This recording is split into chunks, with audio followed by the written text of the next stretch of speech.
মোস্তফা কামিনী ভাই, আমি তো ভাই আগে বুঝছিলাম না আপনি ইরান যে এত শক্তিশালী। আপনি ইরানের সাথে যুদ্ধ করে এখন আমার অস্ত্রপাতি সব শেষ ভাই। আমরা আর যুদ্ধ চাই না, আসেন বসে আমরা মিলে যাই। তোর সাথে কোনো আপোষ নাই, আমার 14 গোষ্ঠী মাইরে শেষ করছস। তোর সাথে কেরা আপোষ চলে? তোর যে কি অস্ত্র আছে আমার দেহনে আছে, আমার দেহনে আছে। আমি এই মোস্তফা কামিনী আমার বাপের বদলা নিবাম।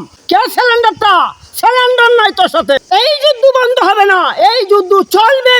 তোর আমার দেহনে আছে, এই রক্তের বদলা আমি নিবই। ইসলাম জিন্দাবাদ, ইসলাম জিন্দাবাদ। হাই রে, এখন আমি কি করি? এখন তো আমার সব যন্ত্রপাতি অস্ত্র মিসাইল টিসাইল যা আছে সব শেষ। এখন আমি যুদ্ধ কি দিয়ে করি? আমি যুদ্ধ চাই না, আমি আপোষ চাই। দিয়েছে রাশিয়ার প্রেসিডেন্ট পুতিনকে ফোন দেয়া, একই আমাদের কি যুদ্ধটা আপোষ করে দিতে পারে কিনা। হ্যালো পুতিন ভাই, আমি তো ইরানের সাথে যুদ্ধ করে ভুল করছি।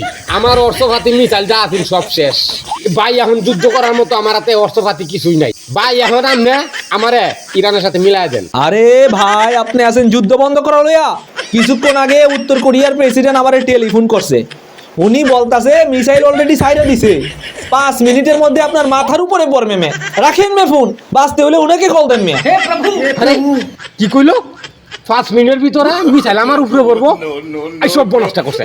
আইরে বাঁচতে হইলো তাড়াতাড়ি উত্তর কোরিয়া প্রেসিডেন্ট কিম জং উনের আমি ফোন দেই। আমার আব্বা, হ্যাঁ হ্যালো আব্বা, পুতিনে কি কইছে? 5 মিনিটের ভিতরে বলে মিসাইল আমার উপরে আপনি ছাড়তাছেন। আব্বা আব্বা আব্বা আব্বা আব্বা আমার উপরে ছাড়েন না। আরে মিসাইল বন্ধ করার কোনো সুযোগ নেই, মিসাইল তো অনেক আগে ছেড়ে দিছি।